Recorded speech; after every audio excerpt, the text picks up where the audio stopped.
Right, that's wig, isn't it? It's really tight. Hello. Look at these beautiful hands. I didn't want these pirates to be, you know, hooks for hands, eye patches, and trick-or-treat belts and, you know, striped shirts and all of that. Because, you know, basically they were rotting human beings. There was very little time to live, and you had, you know, scurvy, and the ships leaked, and there were rats everywhere, and there's a kind of really fun, disgusting quality and texture to that. Arr! These pirates are cursed, and that was the little edge that it gave for me to say, this is something really special. I think the presumption we've made is that they are from a floating 50-year environment. You know, theirs is a much more kind of organic look. Penny just went for it. She rented a cement mixer, put all the clothes in there, loaded it with bricks, and just ran it.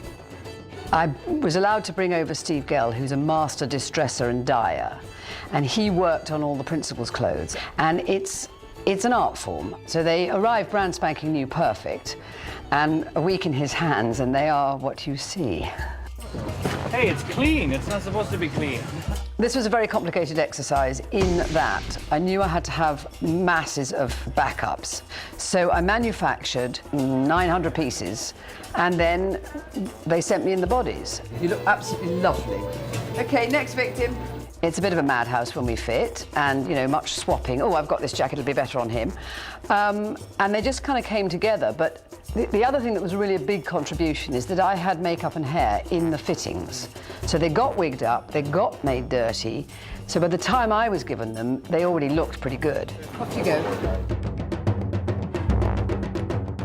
I remember the first day I came in for fittings and stuff, and I saw a picture of Johnny with all his bandana and his dreadlocks, and I'm like, oh, Christ, I look like an ice cream. And these guys just look so cool. We've had some really big days where we've had, you know, between 30 and 40 hairdressers in, and 200 to 300 background working, mixtures of townsfolk and upper-class citizens, and it's an enormous circus. It's just kind of like an assembly line. Whatever chair is open, you either go to makeup or you go to hair. We've had upwards of 50 makeup artists at times on the show. Now this one will go, I almost have a dot to dot, see those dots right on the curve. It's a certain technique that we're using to create the look on these pirates. I guess in layman's terms, it's kind of a layering of color and stippling. It's not like smudged on with a sponge, it's actually stippled on with a brush. So what it does is it really gets into the creases and the crevices, and it makes them look really grimy and really cruddy. A lot of it is like rubber mask greases and inks and all kinds of concoctions that we've come up with. And we found that pretty much dish soap takes off just about anything we put on. It's really all about the teeth, ultimately. The false teeth that are made are actually vacuum formed, so they're very comfortable for the actors to wear, and it doesn't inhibit their speech. Prepare to board! And it's just colored, so we never have to worry about touching up and making rotten teeth. We have several different contact lenses made from Mackenzie. One of them is soft that he'll wear all the time. The hard lens really bulges out his eyes, so he actually looks like his eye is protruding a little bit. But the idea is he has a wooden eye, and of course we have a lens technician with us all the time. Lee also wears contact lenses that are really, really yellow. He just looks so evil with these yellow eyes glazing. And the apple's one of those next. Jeffrey wears contact lenses as well. They're not quite as strong. It takes the brightness out of the eye, which gives them a real kind of sickly look. And Johnny actually has lenses that he wears too, but nobody would know it because I had contact lenses made for him that were actually sunglasses. And he wears those here when he's out shooting in the sun, so he's not squinting all the time. I'm gonna teach you the meaning of pain. Jacoby's kind of an interesting guy because his beard is always on fire. We built a big beard for him, and within that beard we added these dreads that have wire in them with little copper sockets at the end, and we insert these incense wedges, and we fire those incense wedges up, and then he smokes the whole time. And it's kind of a big ordeal because every take we have to replace the incense and relight them. He's been burned a couple of times, and when he's doing action stuff, when his beard flips around, he might, you know, burn somebody, or it might like start part of his beard on fire, or, you know, singe, you know, you kind of always smell burning hair around this guy.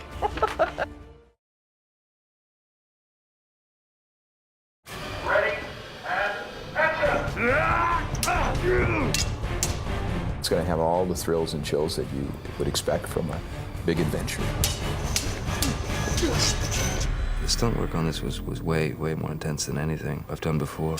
But I'd say the most difficult thing was just remembering all of the moves in terms of the sword fights. So we circle. Sorry, once again. They were more kind of precise. There was more involved for these specific beats. That dogs we circle. This was definitely very demanding for everyone. 1, 2, 3. Ah, that was wrong. I'm the sword master, and I started in 1952 with Errol Flynn on the Master of Ballantrae. That gives me 50 years of service in the film industry. You name a sword fighting sequence that blew your mind in any huge movie, it was Bob. In, out, in, out. Screen fighting is choreographed stuff which both combatants know about, and they make it as large as they can so that it is picked up by the audience. Bob Anderson understood acting with a sword. He said, just because it gets faster doesn't mean to say it's better. He said, you know that as an actor, it's the beats in between. You're taught to hold it. Then you're taught how to use it. Attacking, you use the front edge of the blade. When you parry, which is defense, you use the strong part of the blade, which is there.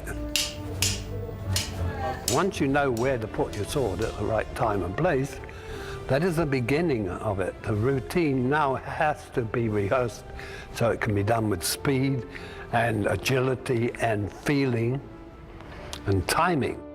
It's like muscle memory, you know, your muscles have memory in the same way that your brain does. So when you're learning a sword routine, you kind of go over the routine numerous times in order for it to sort of sink in.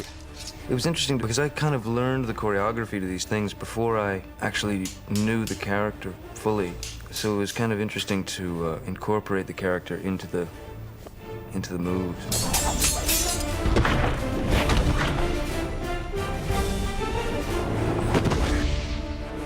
When I had my meetings with Gore, he presented his concept, and I got excited listening to Gore explain his vision of the project because he has the energy of a little kid. I loved Captain Blood, Crimson Pirate, you know, all of those movies. It's just that there's something about piracy. Welcome aboard the Black Pearl. I think what's fun about the first big sword fight between Orlando and Johnny is it's the kind of classic first set piece. And we're having a lot of fun with it, but there's no doubt that at any moment someone could lose an ear. You all right? Yeah. It's good as gold.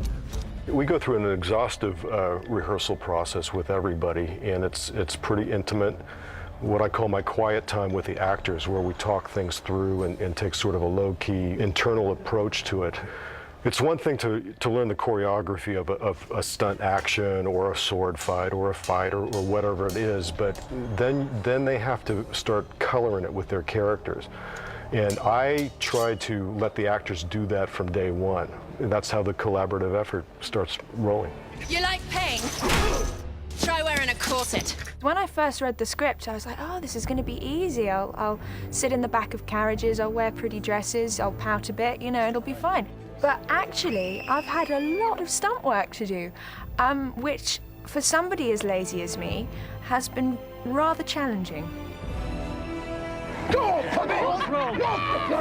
I've been standing on this plank for 2 days, absolutely petrified. I mean, completely petrified. So when the time came to jump off, Gore, the director, said to me, you know, you don't have to do this. We can get Sonia, your stunt girl, to do it. I was like, I've been standing up here for 2 days. Do you really think that I'm not going to jump off this thing? I came up smiling, actually. It was fantastic. I was just so glad that I had hit the water and I was still alive and that a shark hadn't jumped out and eaten me. You know, it was great. You have to really be true to the genre, and you have to deliver the great sword fight. The film has its big set pieces sort of spread out. There's an attack on the town, Jack's escape, there's a huge boat-to-boat battle sequence, and then there's kind of a sneak attack on the Dauntless in the climax of the third act.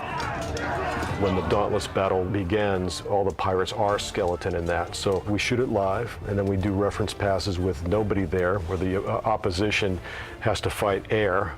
Our stunt coordinator was really great at choreographing these sequences.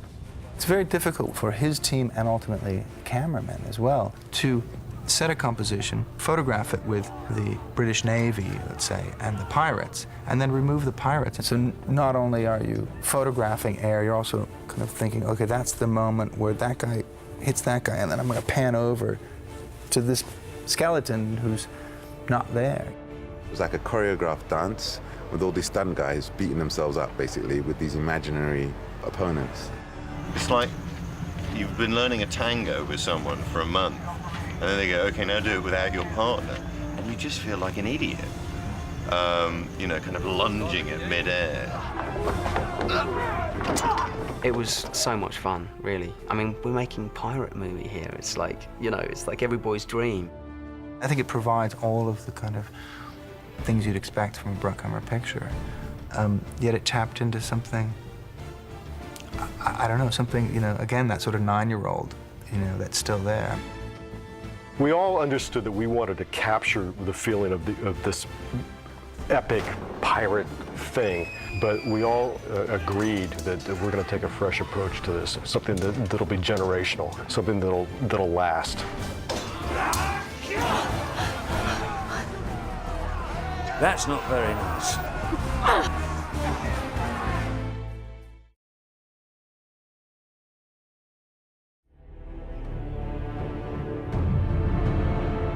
You best start believing in ghost stories, Miss Turner. You're in one. The first thing that Gore said to me when I first met him was, when was the last time I saw a decent pirate film? And action! If you look at kind of cinema history, Hollywood used to make these movies a lot, and then they just got too expensive. With the kind of advances in digital, you know, animation, you start to see all of these films coming back. So you're basically taking what we've been doing in cell animation and making it photoreal. That's interesting. All right, looks good. The visual effects on this picture fall into 3 categories. There's the matte paintings that are for establishing environments. There's ships at sea. And there's the skeletal pirates.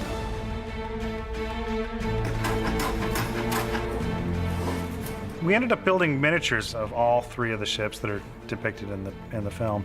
Even though the Interceptor was a complete ship, we needed to build a miniature of it because there were a couple of scenes that just really couldn't be done with the Lady Washington. One of them is this big storm, but it represents you know, much bigger swells than you really want to take the Lady Washington out into. This is certainly one of the biggest things we've done. We've got this 70 by 140 foot pool, 40 inches deep. The ship's mounted on a big rig that puppeteers it, and you know, we have real scale sails, and we have big fans to fill them with air. We have dump tanks in here that hold 750 gallons of water. They're going to dump down that chute and basically hit the boat on the side, heeling the boat over. We also have 2 different wave makers in here. And this is all being done this way because it would be extremely expensive and extremely dangerous to do something like this in the open ocean. Another big thing that necessitated us building a model was that it gets blown up. Fire!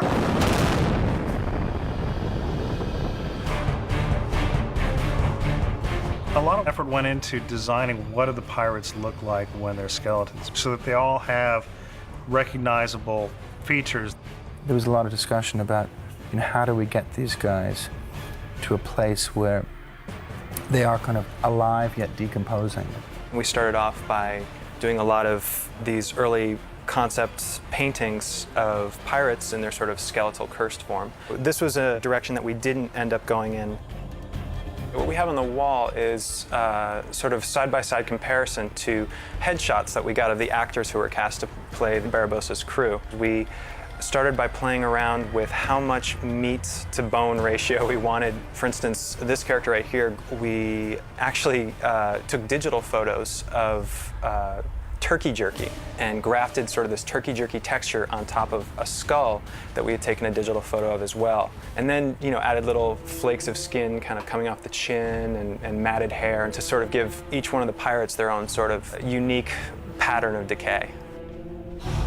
This is the Geoffrey Rush skull.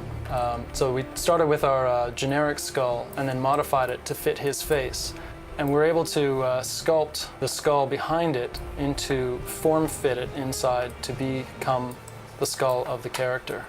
It essentially starts with the modeling supervisor and the modeling staff building the exterior skin. That'll go to what we call the view painters and the view painting supervisors. And they make sure that it's got the proper color, that you get the right kind of little microscopic bumps and detail.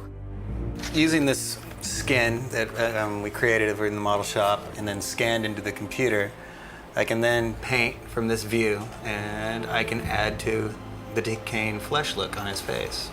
The envelopers make sure that that skin that the modelers have generated follows the articulations of the bones that we've put into the skeletal system. Then we can continue to take other elements of their high-resolution geometry, such as the clothing, and start designing that so that if a creature spins around, the clothing will sort of move out a little bit or will collide properly against the body.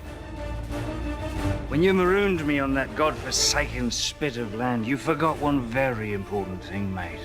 I'm Captain Jack Sparrow.